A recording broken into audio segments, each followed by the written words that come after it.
Bonjour tout le monde, Martial pour Final Cut Montréal. Aujourd'hui, nous allons parler d'un autre plugin de chez Noise Industry qui vient avec le kit FX Factory. Nous allons parler de Motype. Motype par Yanobox.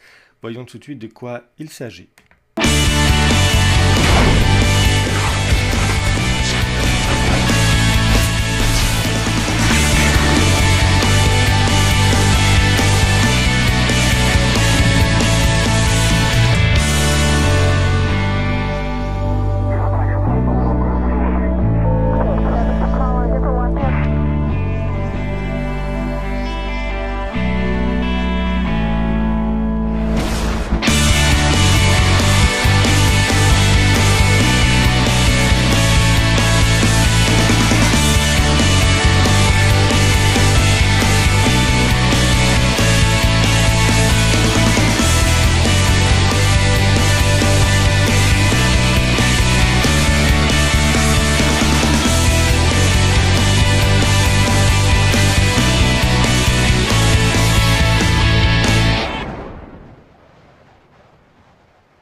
Comme vous l'avez compris, c'est un FX plug, donc nous le trouvons ici dans librairie, c'est un générateur.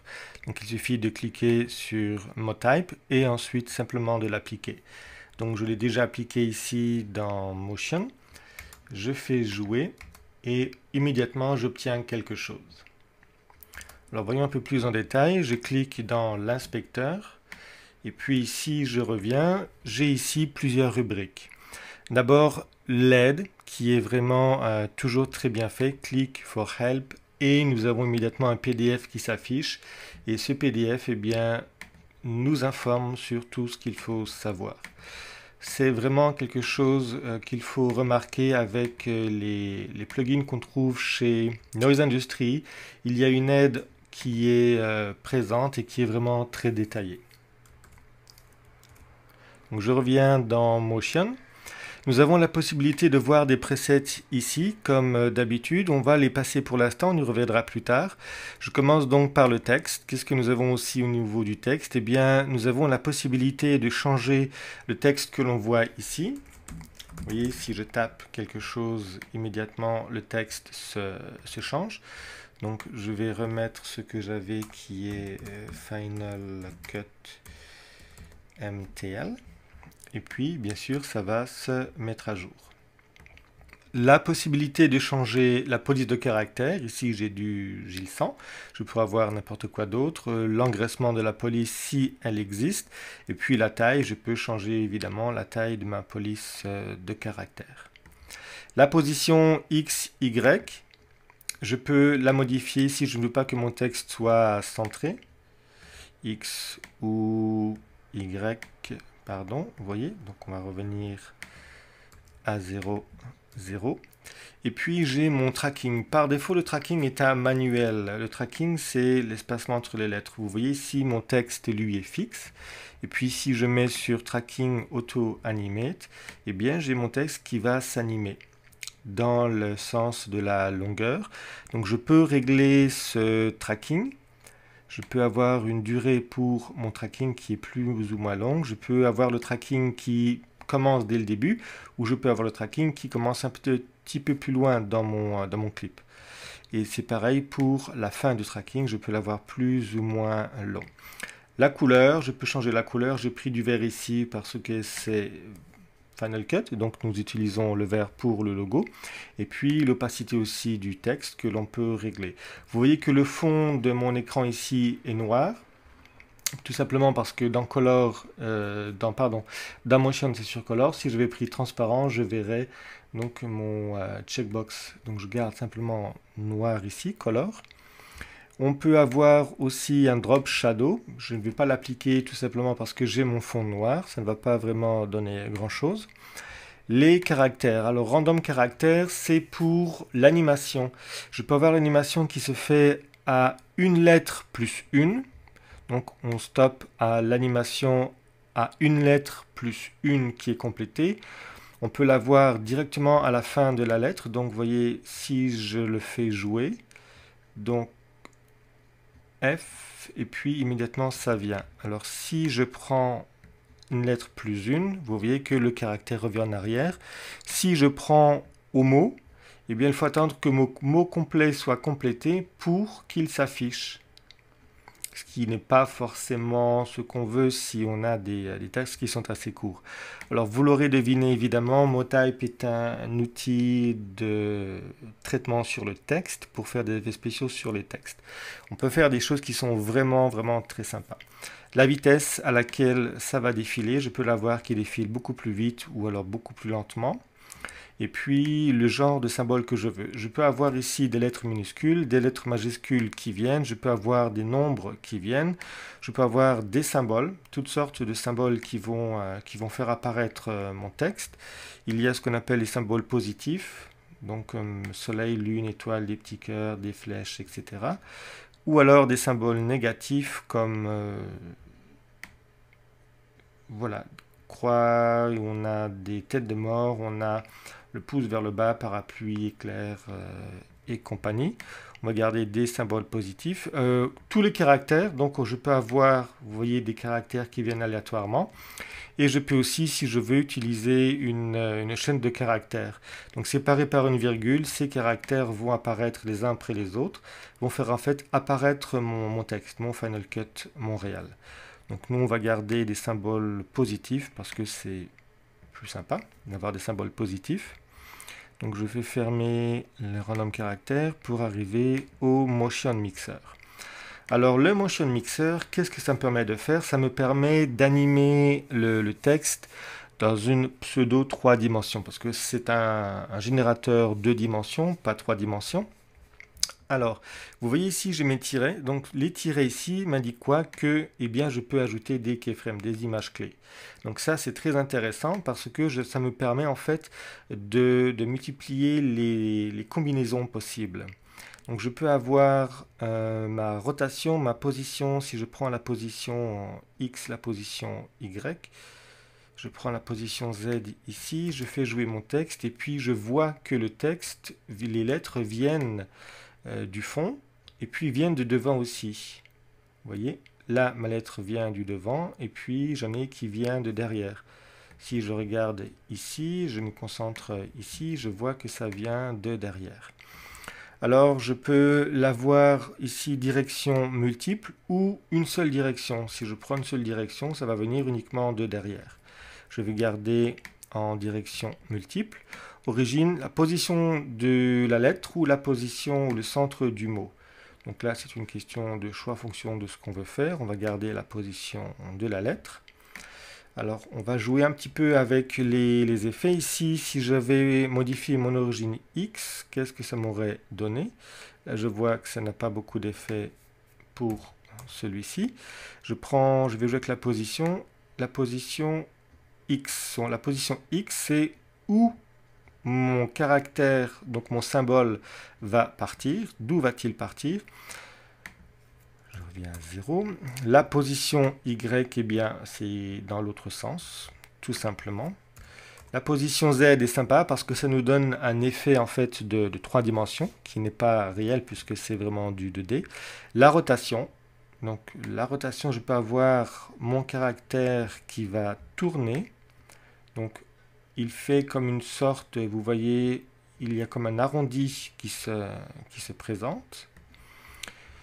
Et puis, je reviens en position 0, vous voyez le changement. Rotation Y, donc le caractère va bouger dans le sens de la longueur. Donc si je le fais jouer, ça nous donne quelque chose de différent. Alors il faut faire attention parce que des fois la combinaison de plusieurs éléments, vous voyez ici mon cœur, le cœur et le symbole yin-yang vient de derrière. Et puis vous voyez il y a un effet de rotation qui s'applique. Je viens 0 pour la rotation des Y. Et puis si je prends la rotation Z, il faut qu'on ait un symbole qui arrive. Ma rotation Z ici, voilà, je vais la voir mieux de ce côté-ci. Voici ma rotation, donc sur l'axe Z. Donc quand je le fais jouer, ça me fait un demi-cercle qui vient. Les caractères viennent en demi-cercle. Donc je remets ma position Z à 0, puis je vais accentuer ma position... Pardon, je remets ma rotation Z à 0, je vais accentuer ma position Z. Alors, trailing blur, si j'active le trailing blur, qu'est-ce que ça me fait? Eh bien, c'est un peu comme le motion blur. On va essayer d'arriver sur un caractère, voilà, qui nous le montre, ce que ça fait. Vous voyez ici. Donc, ça me fait comme une sorte de traînée pour chaque caractère. Alors, c'est bien parce que le motion blur d'un motion, quand on l'applique, ça l'applique à tout le projet. Alors que là, le trailing blur, ça va l'appliquer uniquement au texte qui est actif. Donc, ça ne va pas l'appliquer aux autres éléments du projet. Donc, ça me donne un élément qui est très sympa. Alors, stretch mode constant ou dynamique, donc ça, ce sont des choix. L'angle d'ouverture, vous voyez si je le modifie ce que ça me fait. La couleur, on peut la changer. Samples, c'est la quantité qu'on va voir à l'intérieur. La sensibilité aussi, vous voyez, on joue un petit peu avec les curseurs. L'origine, lui, ne nous donne pas grand-chose. Rotation, non plus. Custom color, l'opacité, ça c'est quelque chose qui est bien aussi. Alors si après je le fais jouer, là je suis en temps réel. Hein. Je suis dans Motion, je suis en temps réel. Donc vous voyez l'effet que ça nous fait, c'est bien, c'est très chouette. Ah, donc je reviens juste pour localiser un caractère qui, voilà, celui-ci. Ma couleur ici, je l'ai simplement choisi, je pourrais changer la couleur que je veux. J'ai pris un vert qui est un petit peu plus clair, simplement pour que ça s'harmonise un petit peu plus avec le vert de Final Cut.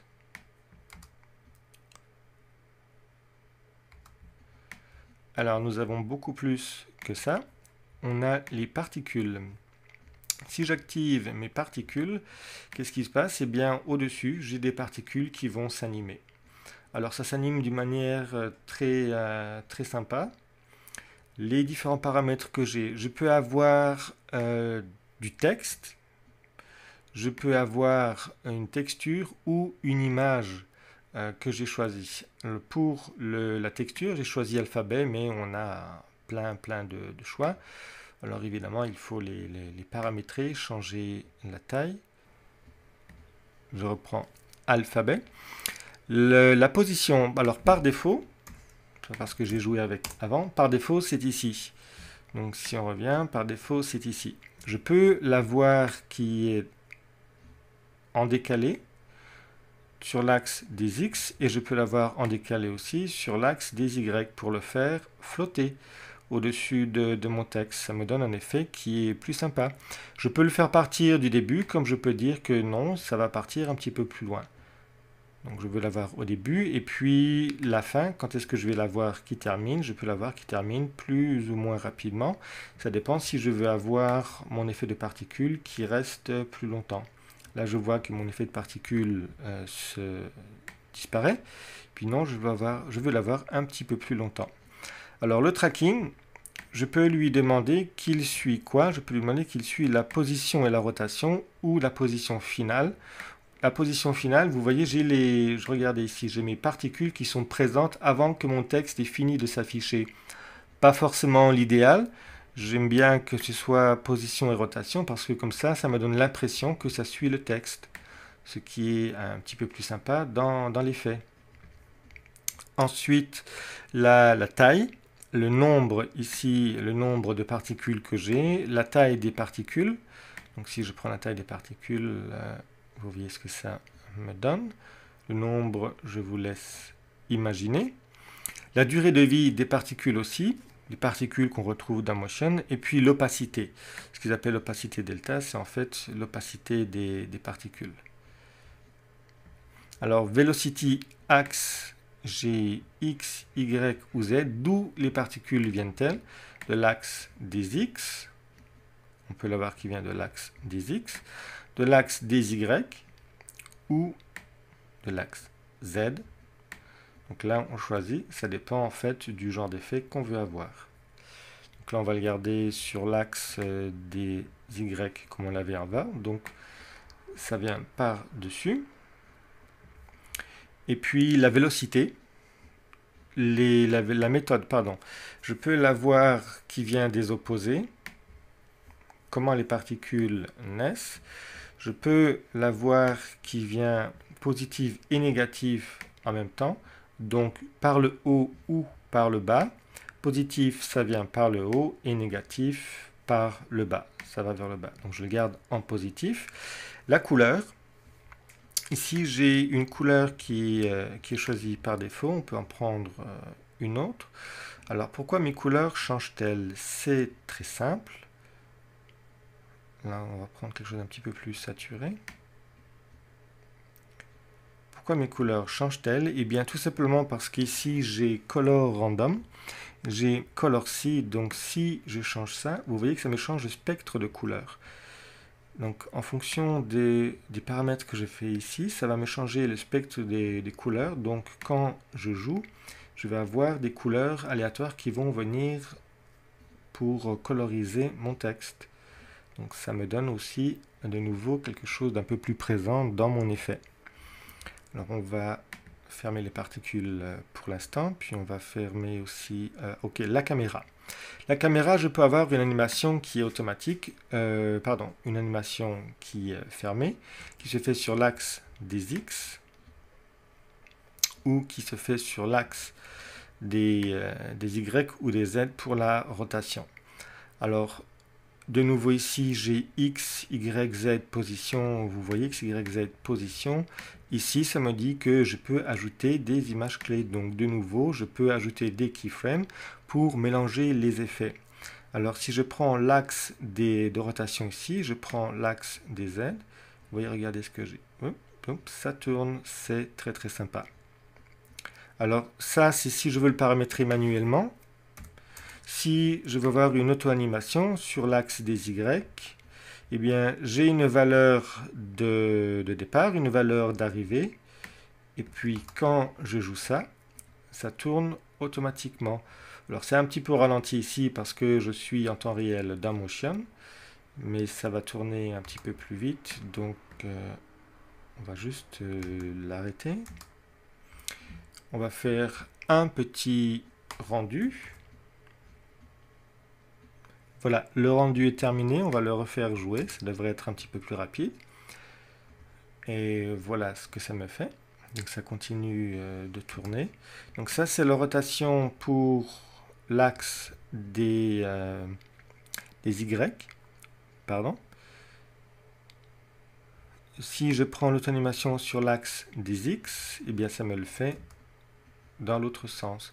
Donc là, j'ai mon texte qui vient de derrière et puis qui va en fait tourner, qui va en fait s'aplatir.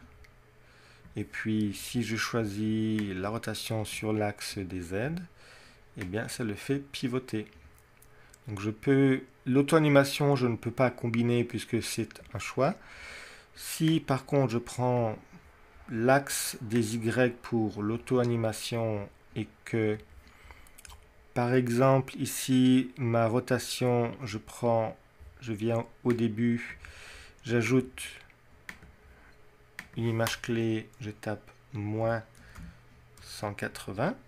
Ensuite, je vais vers la fin et puis j'ajoute une image clé, je tape 180. Voilà, là mon texte s'anime dans les deux sens. C'était un petit peu long, désolé. Donc, on fait de nouveau un petit rendu pour voir ce que ça donne. Si je fais jouer maintenant, donc voilà, j'ai mon texte qui se promène dans tous les sens avec les particules. Donc, on peut vraiment faire des choses qui sont super sympas. Donc, on va juste faire un reset paramètre ici pour supprimer les images clés. On va garder la rotation des X et puis on va aller dans le cyclorama. Le cyclorama, qu'est-ce que ça nous fait? Eh bien, ça nous met comme une scène où je vais pouvoir présenter mon texte. Alors, le fond est noir, je reviens ici, transparent, rappelez-vous, tout est transparent, donc tout ce qui est noir ici est transparent. Donc si je le supérimpose à une autre vidéo, une autre image, eh bien, je vais l'avoir en transparence. Alors, je peux avoir des spots symétriques, ou alors je peux en avoir simplement deux. Alors, ce qui est bien, donc, il y a la position X, Y offset, ça d'accord. La couleur, je peux changer la couleur à nouveau. Là, je vais le laisser tel que c'est. La concentration, en fait, de mes spots, si je prends celui du bas, ça va être plus visible pour vous. Vous voyez si je veux en avoir plus ou si je veux en avoir moins. Et puis la texture, donc si je veux des points, si je veux des lignes, ou alors si je veux que ce soit pixelisé, alors non, je vais garder des points. La taille de ma texture, donc je peux la voir qui est plus grande ou plus petite. Et puis j'ai mon angle de rotation de ma texture. Et puis à nouveau, qu'est-ce que je peux faire ici? Regardez, je peux ajouter des images clés. Donc si je viens ici, j'ajoute une image clé, puis je lui dis que ça commence à moins 180. Je vais un petit peu plus loin et puis j'ajoute une image clé, puis je lui dis que cette fois c'est 180. Et bien j'ai à nouveau une animation, puis j'ai une animation sur mes points. Donc ça tourne et mes points aussi vont tourner sur eux-mêmes. Donc je peux avoir une animation dans mon animation elle-même. Donc voilà le cyclorama. Donc en gros voilà MoType, voilà ce que ça vous permet de faire, vous le voyez, ça génère des caractères aléatoirement, ça travaille beaucoup sur le texte. Alors concrètement, à nouveau, MoType dans la vie de tous les jours, comment est-ce qu'on peut l'appliquer? Eh bien, on va voir un exemple, on peut combiner plusieurs générateurs, les uns au-dessus des autres, afin de créer des effets. Parce qu'il y a un effet qui est très sympa dans la vidéo de présentation, donc j'ai demandé à Niklas Ban, mais comment on fait ça? Puis il m'a envoyé un fichier Motion, donc on va voir maintenant un petit peu plus en détail comment faire une belle animation. Juste avant l'animation, nous allons voir, comme je l'ai dit tantôt, les presets. Donc je vais prendre des presets ici, et puis on va simplement les faire jouer. Puis on va voir un peu ce que ça donne. Donc ça nous anime le texte. Alors comme d'habitude avec les presets, ce qui est sympa c'est que ça nous montre ici, vous voyez les différents paramètres. Donc il suffit de choisir un preset que l'on aime et puis de le faire jouer. Vous voyez, il y en a qui sont vraiment géniaux, qui nous donnent des effets qui seraient un petit peu difficiles à faire à la main.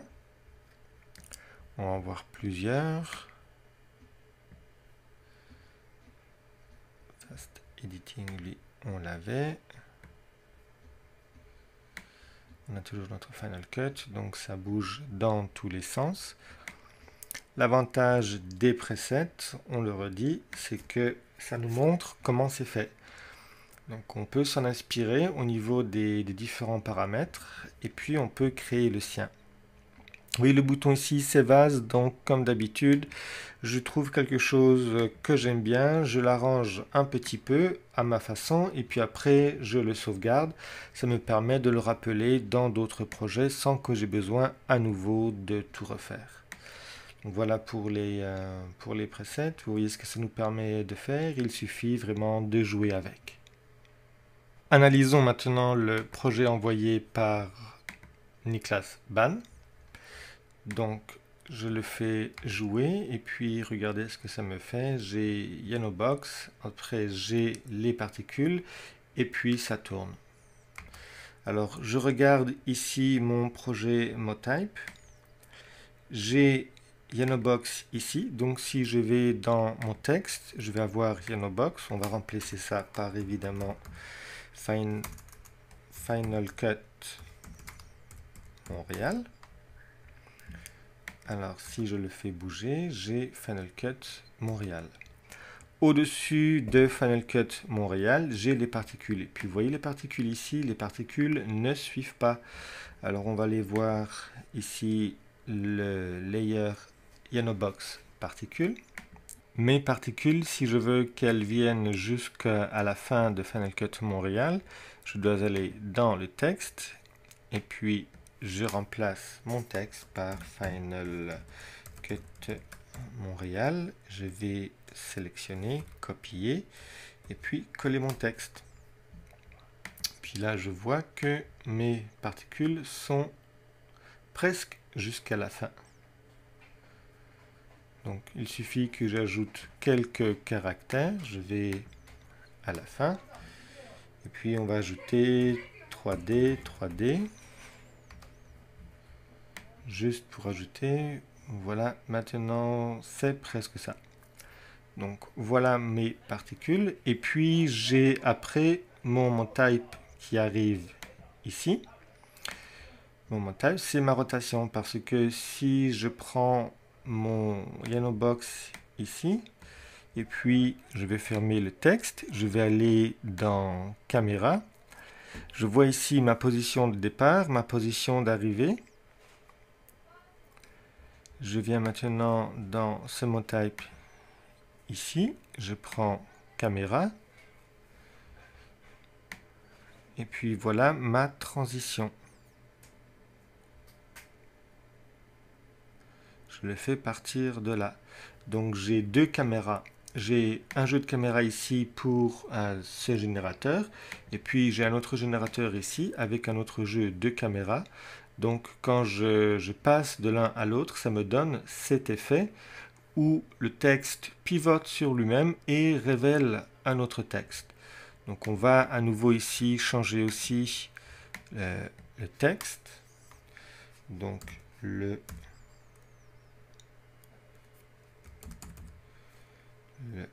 meilleur de la vidéo en français. Peut-être un espacement. On revient, Final Cut, le meilleur de la vidéo en français. Alors c'est un petit peu grand, pourquoi? Parce que mon texte est un petit peu grand aussi. Je vais le diminuer. Le meilleur de la vidéo en français.